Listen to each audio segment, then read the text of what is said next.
That's how I do it. And I think it's pretty nice. You just go by keywords first, right? You figure out all the keywords. How does that work? If you're, for example, reaching out to, what's a pretty nice example?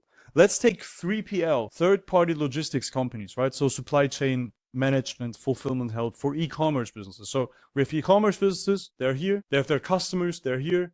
The e-commerce business owner doesn't want to take the packages, deliver it himself. What he says is, I want to have a third-party logistics company that picks up the products from my end and brings it to the customer, right? That's what they do. Now, how do you find these people? You could now go set the industry filter for logistics. Could be anything. You could now, with logistics, you have SaaS businesses for logistics firms. You have logistics consulting companies.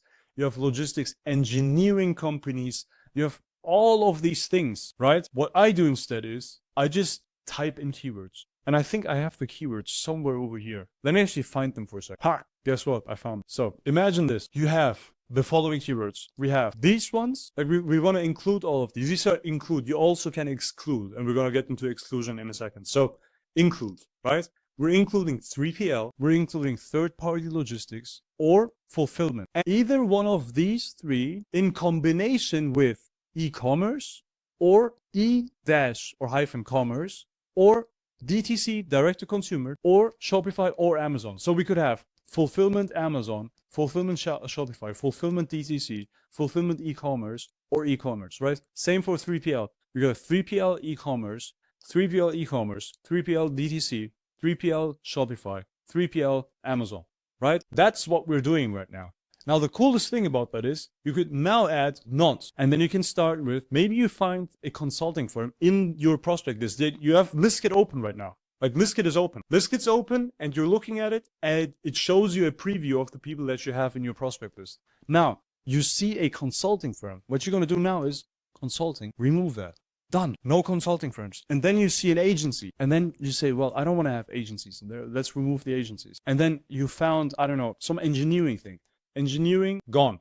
Or maybe even engineer, right? This is how you use keywords. Now, the last thing that you might want to do is add industry on top, right? You could do that. You could do that. But the thing is, the keywords in itself is so accurate. This will only reduce the people that you can actually reach because some of them might have set their industries categories wrong. That might be true. So maybe not, right? Maybe instead of doing that, you could just go with employee size. So employees, well, what are they called? Employees range. Yes. Job titles. And then now location as well. That's very important. So that's also what they usually do. So we can add that just for benefit of the doubt.